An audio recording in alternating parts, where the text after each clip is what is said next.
What's up guys, it's Mabo here. In today's video I want to talk about how I shot my fashion campaign of Visual Minds with only the 16 to 35 G Master. I want to split this up in 3 chapters: planning, shooting, editing. Let's go!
So I've been working on creating my fashion brand for the past year now. A lot of stuff to do, but at the end the campaign was one of the most important things I wanted to do. I had a lot of ideas that came into my mind for the past year. I wrote them down in the script. I'm using Notion for that. Really nice app if you want to structure your projects, write scripts, build some to-do lists and other stuff. Visual Minds is a brand from creatives for creatives. On the first collection I wanted to start with 4 terms out of the perception of art: framing, flow, mood and composition, and all of these terms got a hand-drawn art piece on the back. So I wanted to kind of reflect that in my campaign. I had in mind to have 4 models, like a creator group, and I wanted to give it some adventurous, the cruise on the way of exploring, of creating vibe. I came up with the idea to shoot half of it in a clean daylight studio area and the second half in a more dirty and raw industrial district feel. So we came up with the first location, with the first daylight studio I rented for 4 hours.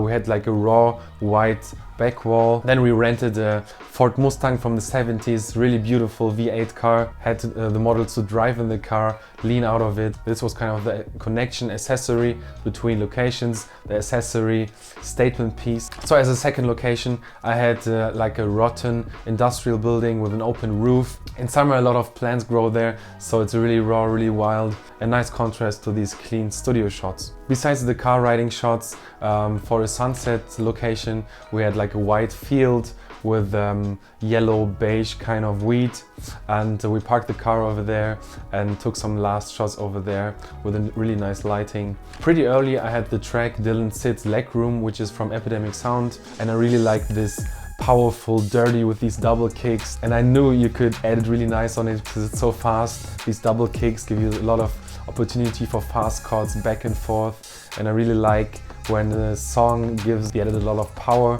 and you can experiment with your editing. So we had a creator crew to shoot with 4 models.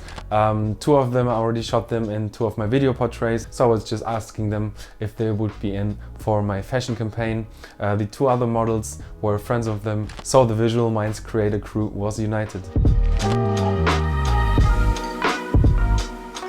I was shooting with the A7S III, my go-to camera, in combination with the 16 to 35 G Master lens. Then we had the Insta360 camera. I saw many times on Instagram these crazy car shots of people driving around, kind of looking like straight out of GTA or some racing games. So I wanted to have this little extra spice in my campaign. Also to give it more like a raw look, like a DIY look, like the creative crew is filming themselves and they're just discovering this whole ruined district. I've been using the Tiffin Black Pro Mist 1/4 and the Nisi Black Mist half. I'm stacking them together.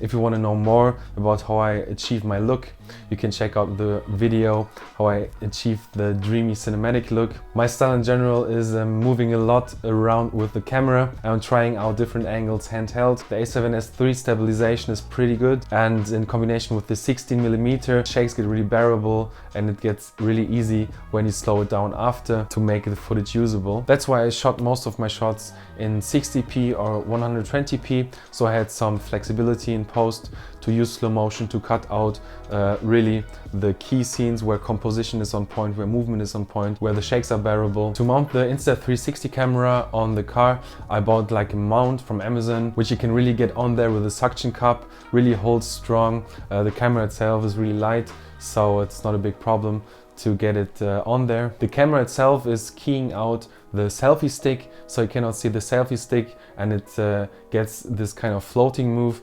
Of course, it's not keying out the mount, so that's a little bit kind of a distraction in the video. At the one shot where Tara is leaning out of the window, I could change the perspective in post so you don't see the mount on the car, so that's something you gotta keep in mind when you use these mounts on cars. In the studio we had really big windows, a lot of light came in there. I just used some LED panels from Neo, so we got some extra exposure on the models from left and right. We also had some other accessories in the studio, like a small bench where the models could sit on. Also a nice leather sofa we used for a couple of shots. And we had a ladder, so I could climb up there and get this from above perspective, which is also really nice, and which I used for the beginning of the campaign. Started by shooting two of the models wearing the same pieces to also do product photos for the shop, combined video shots and photos, so we could also get nice product shots for the website. So I wanted to start with the script to reveal the pieces, and we kind of tried to do this with a fog machine. It was really a cheap fog machine from Amazon, so we had kind of trouble to get the whole studio foggy. Fog machine was overheating all the time. We had to take a break, wait for the fog machine so it's available again. But I think for the 3 or 4 shots in the beginning, we got enough fog to kind of hide the models a little bit, hide the logos and reveal the pieces. As a little extra, I ordered a little electric turning plate where the models could stand on. We used it on 2 shots. There are 2 models standing. One is looking straight into the camera and one is slowly turning, and this kind of gives this whole thing a more like a robotic look, kind of like they're puppets presenting the clothing. It's just a really short scene in the campaign, but I think this gave the whole studio scene some more variety and some extra spice. After the studio part, we had a break, ate something, drank something to refresh, and then we started to do the car scenes, leaning out shots, she looking into the camera. And then we went to the rotten industrial building, got out the 360-degree camera again and let the models film by themselves. One of the models was walking with the stick, moving it forward, down to get like these perspectives. In post, in the Insta360 app, I kind of created this additional movement. In this rotten building, we started with some discovery shots. The day before, we actually got a sofa from my kitchen, brought it there, really simple white sofa, put it in the middle of this industrial hallway. We used one shot of the model sitting on the sofa. In a darker room in this industrial complex, we found that there are some sun rays coming through in this really dark room, and this created a really nice kind of a spotlight effect. And as I saw this, it was all improvised. Had to film all the models with some moves, lighting the back pieces, and this kind of had like a music video character, a really nice effect. Really like these shots, and these shots gave the whole campaign, some more variety and a little music video touch. Then we had the last car ride, just mounted the Insta360 on the front of the car.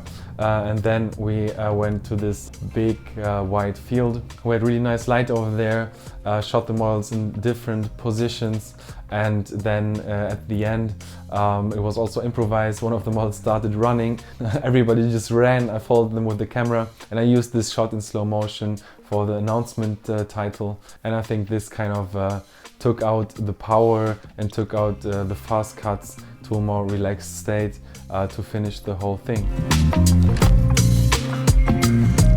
So off to the editing. As I told you, I had the track in the beginning before I had anything else, and I wanted to make it really powerful, kind of dirty, a lot of transitions, slow shuttered transitions, and I didn't want to make it too long, so the campaign is about 140 to 150 long. I also created a lot of Instagram edits I posted on the campaign site and also on the Just Marble site to announce the campaign, and I could create isolated edits of each piece. That was really nice to promote each piece on Instagram. Regarding color grading, I went with my Marble film LUTs. These are film emulation LUTs. There are 5 different versions, and I think this vintage look kind of fitted to this raw and created crew on their way feel. I was looking for high quality elements and transitions to give the edit some more spice, and I found the Acid Bite Cinemarkers. They have a lot of nice elements. You can implement some really easy to handle transitions, and I think this gave the shots some more connection, some more harmony. I'm always using my film frames. You see these film borders and also my grain. You can also buy them in the film frames package. There's 35mm and 16mm included. If I want to get really grainy, overlaying double layers so it gets really intense. But for this project I went with one layer of 16mm. So my conclusion about the 16 to 35mm G Master. Did I miss to shoot with another lens? Was I satisfied by choosing this lens for the campaign? I would say 100% yes. I didn't miss to shoot with another lens. The 16 to 35mm range is really versatile. They create some whiteness, also a little bit like a dramatic feel. And for some shots when I needed the portrait feel more, I went with the 35mm. Of course on this lens you're kind of missing the bokeh. You're missing the wide aperture feel, but in exchange for these wide angle shots I didn't really miss the bokeh. This modern day lens is of course a little bit clinically sharp, so I added a lot of stuff to make it less clinical, more vintagey, softer with the filters, with my editing, with the grain. At some point I was really busy like coordinating all these 4 models and also thinking about shots I could improvise, and at the end I would say for the next campaign I definitely would script more, have more organization before shooting, because I was really a little bit overwhelmed by coordinating all the models, how we shoot, what's up next. At the end, guys, let me announce that the shop is online now. You can buy 4 of the pieces in my visualminds.clothing shop. You can also follow on Instagram Just Marble or Visual Minds Clo. If you have any questions, let me know in the comment section. See you in the next one. Peace.